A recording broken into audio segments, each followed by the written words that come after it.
Yannick சின்னரோட இந்த அசுர வளர்ச்சிக்கான 5 காரணங்கள். வெறும் 13 வயசுலயே டென்னிஸ் தான் வாழ்க்கைன்னு முடிவு செஞ்சு பனிச்சறுக்குள் ஆடிக்கிட்டு இருந்த சின்னர் டென்னிஸ் ராக்கெட் எடுத்துக்கிட்டு 700 மைல் தள்ளி இருந்த ஜோகோவிச் வளர்ந்த டென்னிஸ் அகாடமிக்குள்ள தன்னந்தனியா நுழைஞ்சு தங்கி விளையாட ஆரம்பிச்சது.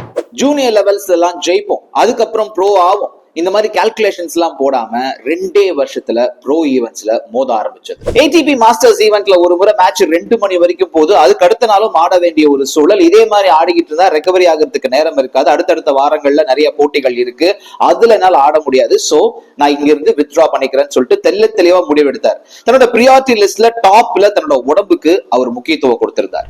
ரொம்ப சாதாரணமான குடும்ப சின்னரோடு தான். இப்போ தோராயமா ஒரு 250 கோடிகளுக்கு அதிபதி. இருந்தாலும் போறதெல்லாம் நார்மலா ஹோட்டல்ஸ் தான். மெனு கார்டுல எது கம்மியான விலையா இருக்குன்னு பார்த்து தான் இப்பயும் ஆர்டர் பண்ணிக்கிட்டு இருக்காரு.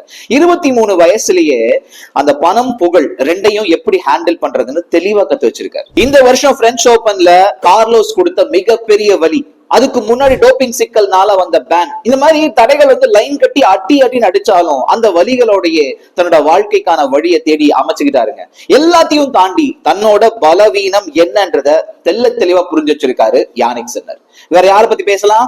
கீழே எழுதுங்க.